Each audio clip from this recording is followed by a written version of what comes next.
Hello everyone, golden rays career point के YouTube channel पर आपका स्वागत है। आज के वीडियो में subordinate adverb class of reason को पढ़ेंगे। ठीक है, तो ये जो है सबऑर्डिनेट क्लास के टाइप्स के क्रम में तीसरा टाइप है। चलिए शुरू करते हैं आज की वीडियो को। सबसे पहले हेडिंग को देखेंगे, क्या लिखा हुआ है, एडवर्ब क्लास ऑफ रीजन। ठीक है, तो सबसे पहले इसके शब्द के अर्थ को समझेंगे। रीजन का मतलब क्या होता है? रीजन का मतलब होता है कारण। ठीक है, क्योंकि यह एक एडवर्ब क्लास है, मतलब सबऑर्डिनेट क्लास का एक प्रकार है। और सबऑर्डिनेट क्लास का मतलब क्या होता है? आश्रित उपवाक्य। मतलब यह मेन क्लास पर निर्भर रहेगी ना अपने अर्थ के लिए। ठीक है, तो उसी का प्रकार है और नाम क्या है उसका? Adverb class of reason. जैसा नाम है वैसा ही इसका काम भी होगा, उसी प्रकार से निर्भर भी होगी प्रिंसिपल क्लास पर। ठीक है, देखते हैं भाई क्या लिखी है परिभाषा। यह प्रिंसिपल क्लास की वर्ब के घटित होने के कारण को परिभाषित करती है। ठीक है, एक कॉम्प्लेक्स सेंटेंस में प्रिंसिपल क्लास में जो भी घटना घटित हो रही है, उस घटना के घटने का रीजन क्या है, कारण क्या है, यह बात हमें सबऑर्डिनेट क्लास में बताई जाएगी। तब फिर वह सबऑर्डिनेट क्लास क्या बन जाएगी? एडवर्ब क्लास ऑफ रीजन बन जाएगी। क्लियर? मतलब एक कॉम्प्लेक्स सेंटेंस में प्रिंसिपल क्लास में घटित हुई घटना के, ठीक है, कारण के विषय में अगर हमको जानकारी दी गई है सबऑर्डिनेट क्लास में, तो ये फिर सबऑर्डिनेट क्लास क्या कहलाएगी? Adverb class of reason. अच्छा, पता कैसे लगाएंगे? देखिए, पहले तो हम लोग इस तरीके से पता लगा सकते हैं, देखेंगे कार्य क्या हो रहा है और उसके होने का रीजन क्या है। ठीक, ऐसे पता लगा सकते हैं। लेकिन एक तरीका बताया गया, क्या? प्रिंसिपल क्लास, ठीक है, प्रिंसिपल क्लास होगी भाई, उसकी फाइनाइट वर्ब या फिर मेन वर्ब से क्या करना है? फाइनाइट वर्ब या मेन वर्ब से क्यों क्वेश्चन, हिंदी में क्यों और अंग्रेजी में व्हाई क्वेश्चन कर लेंगे।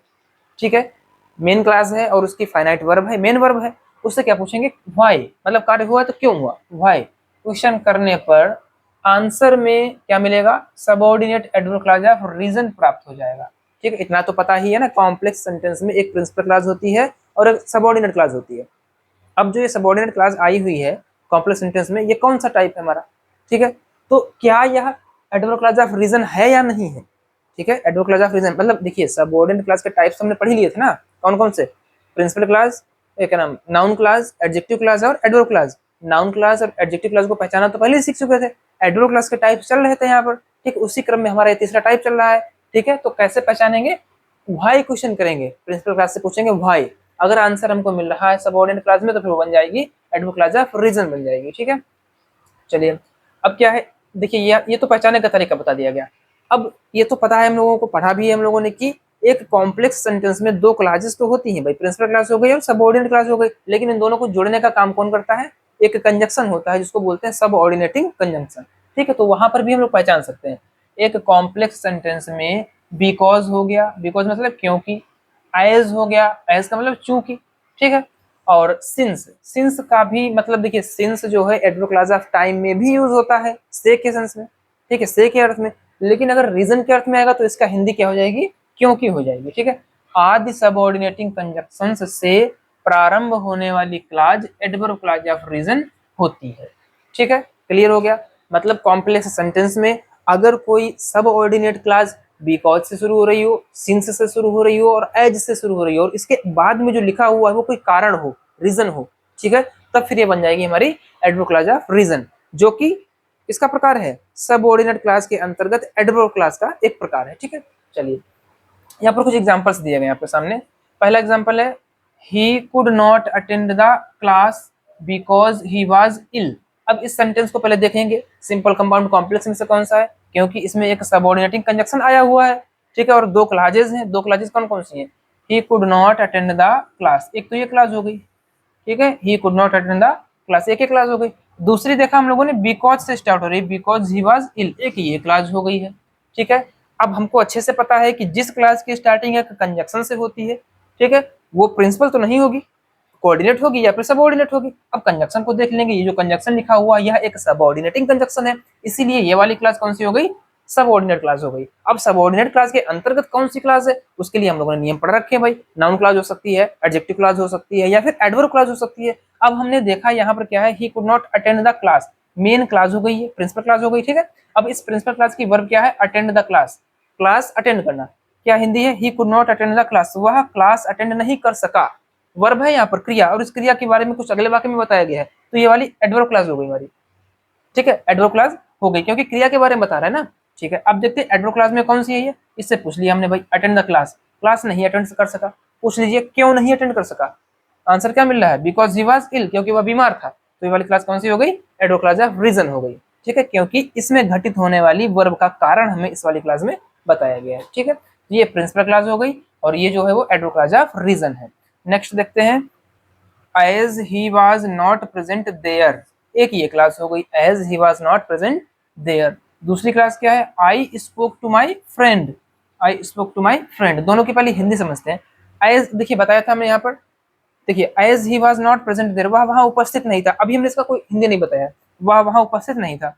आई स्पोक टू माई फ्रेंड, मैंने अपने मित्र को बता दिया। चलिए ठीक है भाई, अब इस सेंटेंस में दो क्लासेस तो मिल गई हमको, अब डिसाइड करेंगे कौन कौन सी क्लास क्या है इसमें। देखिए इसकी स्टार्टिंग ये कंजक्शन से हो रही है, एज से। ठीक है, अभी मैंने इसकी हिंदी नहीं क्लियर किया। ठीक है, एज से स्टार्टिंग हो रही, इसलिए ये वाली क्लास क्या हो गई हमारी, ये वाली क्लास सबऑर्डिनेट क्लास हो गई। ठीक है, अब उसके अंतर्गत देखें अभी कौन सी है, ये वाली किसी कंजक्शन से नहीं स्टार्ट हो रही, इसलिए प्रिंसिपल क्लास हो गई। अब प्रिंसिपल क्लास का जरा सेंस देखेंगे क्या है, I spoke to my friend, मैंने अपने मित्र को बता दिया, मैंने अपने मित्र को बता दिया। अब देखिए मैंने बताया था ना, नाउन क्लास, एडजेक्टिव क्लास या फिर एडवर्ब क्लास कौन सी होगी। देखेंगे भाई, नाउन क्लास के लिए कहा था कि मेन क्लास की वर्ब से क्या क्वेश्चन कर लीजिए, आई स्पोक, मैंने बताया, क्या बता दिया, क्या इसमें कुछ मिल रहा है भाई, नहीं मिल रहा है। क्या का आंसर तो नहीं मिला, तो नाउन क्लास नहीं होगी, ये है तो भाई सबऑर्डिनेट क्लास ही। ठीक है, क्योंकि एज एक सबऑर्डिनेटिंग कंजक्शन है, तो ये तो एक सबऑर्डिनेट क्लास है। अब डिसाइड करना है कि ये नाउन क्लास है या एडजेक्टिव क्लास है या फिर एडवर्ब क्लास है, वो पता कर रहे हैं। ठीक है, तो प्रिंसिपल क्लास की मेन वर्ब से मैंने क्या क्वेश्चन किया, अगर आंसर मिल जाता तो नाउन क्लास हो जाती, नहीं है। एडजेक्टिव क्लास की परिभाषा क्या होती है, इसमें आए हुए किसी नाउन या प्रोनाउन की विशेषता को इसमें बताए, ऐसा भी कुछ नहीं दिख रहा है। यहाँ पर प्रोनाउन आई है और नाउन इसमें माई फ्रेंड है, इसके बारे में तो नहीं कुछ है। ठीक है, तो एडजेक्टिव क्लास भी नहीं है। अब देखेंगे, I spoke to my friend, मैंने अपने मित्र को बता दिया, यहाँ पर क्या है, he was not present there, वहां उपस्थित नहीं था। अब इसका रिलेशन ये है, इसका हिंदी निकलेगा अब क्योंकि, ये देखिए चूंकि। ठीक है, ऐसा मतलब चूंकि, मतलब चूंकि वो वहां उपस्थित नहीं था, इसलिए फिर मैंने अपने मित्र को बता दिया। ठीक है, तो अब यहाँ पर क्या, वर्ब की विशेषता, स्पोक बताने की विशेषता है, इस बताने की विशेषता क्या, क्यों बता दिया, पूछ लीजिए। I spoke to my friend, मैंने अपने मित्र को बता दिया, क्यों बता दिया, क्योंकि वह वहां उपस्थित नहीं था। तो इस क्यों का आंसर यहाँ पे मिल रहा है, तो ये वाली हो गई कौन सी, subordinate adverb class of reason. ठीक है, चलिए आखिरी एक और एग्जांपल देखते हैं, सिंस यू से सो आई बिलीव इट। यहाँ पर भी हमने देखा कि ये कंजक्शन हमको दिख रहा है सिंस, और सिंस कैसा कंजक्शन होता है, सिंस एक सबऑर्डिनेटिंग कंजक्शन है। ठीक है, सबऑर्डिनेटिंग कंजक्शन है सिंस। अब इसके आगे जो भी लिखा हुआ, ये क्लास हमारी कौन सी हो गई, सबऑर्डिनेट क्लास हो गई है। अभी डिसाइड करेंगे कौन सी है, और इधर बिना किसी कंजक्शन वाली प्रिंसिपल क्लास हो गई है। ठीक है, अब इस प्रिंसिपल क्लास की वर्ब्स देखिए, ये सबऑर्डिनेटिंग क्लास है तो कॉम्प्लेक्स सेंटेंस तो क्लियर हो गया है। अब सबऑर्डिनेट में से ये नाउन है या एडजेक्टिव है या फिर एडवर्ब है, ये हमको डिसाइड करना है अभी। ठीक है, चलिए मेन क्लास से पूछते हैं, आई बिलीव इट, मैं ऐसा मानता हूँ। यहाँ पर क्या है, मानता हूँ, है ना, बिलीव मैंने मानता हूँ, ये विश्वास है, मैं ऐसा मानता हूँ। क्या मानते हो, क्या मानते हो, since you believe so, since you से सो, आपने ऐसा कहा, नहीं बिल्कुल नहीं भाई, क्या का आंसर थोड़ी ना है ये। और एडजेक्टिव क्लास देखेंगे, आई का कोई विशेषता यहाँ पर है क्या, नहीं है। ठीक है, मतलब एक ही तो आया हुआ है, प्रोनाउन दोनों है, किसी की विशेषता नहीं यहाँ पर दी गई है, आई भी प्रोनाउन है, इट भी प्रोनाउन है। ठीक है, किसी की विशेषता इसमें नहीं दी गई है। अब देखेंगे, आई बिलीव इट, मैं ऐसा मानता हूँ, ऐसा मानते हो, क्यों मानते हो, क्यों पूछ करके देख लेना, हम लोग पढ़ क्या रहे हैं, रीजन पढ़ रहे हैं, क्या बताया था, क्यों क्वेश्चन कर लीजिए। ठीक है, मानते हैं, क्यों मानते हैं, सिंस यू से सो, सिंस का हिंदी यहाँ पर क्या है, क्योंकि, क्योंकि आप ऐसा कहते हैं। ठीक है, मैं ऐसा मानता हूँ या फिर मैं यह मानता हूँ, क्यों मानते हो, क्योंकि आप ऐसा कहते हैं। तो क्यों का आंसर हमें यहाँ पर मिल गया, तो ये कौन सी क्लास हो गई, subordinate adverb class of reason हो गई। ठीक है, तो इस वीडियो में बस हम लोगों ने ये सीखा है एडवर्ब क्लास ऑफ रीजन। ठीक है, तो अभी तक हम लोग क्या सीख चुके हैं, देखिए सीरियल से अगर देखना है आपको तो एडवर्ब क्लास पूरा देखेंगे। ठीक है, सबऑर्डिनेट क्लास के अंतर्गत नाउन क्लास, एडजेक्टिव क्लास और एडवर्ब क्लास। एडवर्ब क्लास के 9 टाइप्स हैं, 9 टाइप्स में पहला हम लोगों ने पढ़ लिया था पहले ही, एडवर्ब क्लास ऑफ टाइम, उसके बाद में पढ़ा था एडवर्ब क्लास ऑफ प्लेस, और आज पढ़ा है एडवर्ब क्लास ऑफ रीजन। इस तरीके से 9 पूरे टाइप पढ़ेंगे, पहचानना सीखेंगे। ठीक है, तो बने रहिए गोल्डन डेज कैरेट पॉइंट के साथ। बहुत बहुत धन्यवाद, थैंक यू वेरी मच।